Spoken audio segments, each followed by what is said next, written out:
ఎన్నో శతాబ్దాల కాలం నుంచి శ్రీకృష్ణుడికి సంబంధించిన ఎన్నో కథలు ప్రచారంలో ఉన్నాయి. వీటిలో నిధివన్నం ఒక ఉదాహరణగా చెప్పుకోవచ్చు.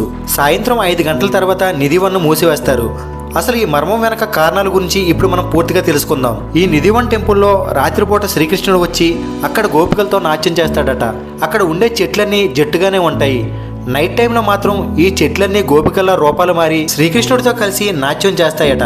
ఇది నిజమా కాదా అని తెలుసుకోవడానికి ఒకసారి కొందరు ఈ చెట్లకు దారాలు కట్టారు. కానీ పొద్దున లేచి చూసేసరికి ఆ దారాలన్నీ విప్పేసి ఉన్నాయట. అలాగే ఇది నిజమా కాదా అని తెలుసుకోవడానికి ఒకసారి ఒక 300 మంది ఈ టెంపుల్లోనే పడుకున్నారు. కానీ వీళ్ళందరూ కూడా పొద్దునయ్యేసరికి చనిపోయి ఉన్నారు. కేవలం ఈ ఫోటోలో చూస్తున్న ఈ ఒక్క అమ్మాయి మాత్రమే పొద్దున్నయ్యేసరికి మిగిలి ఉంది. ఈ అమ్మాయి మాత్రం శ్రీకృష్ణుని లైవ్ లో చూసిందట. అంతేకాకుండా శ్రీకృష్ణుడు చూసిన షాక్ వల్ల ఒక 40 రోజుల వరకు ఎవరితోనూ మాట్లాడలేదు.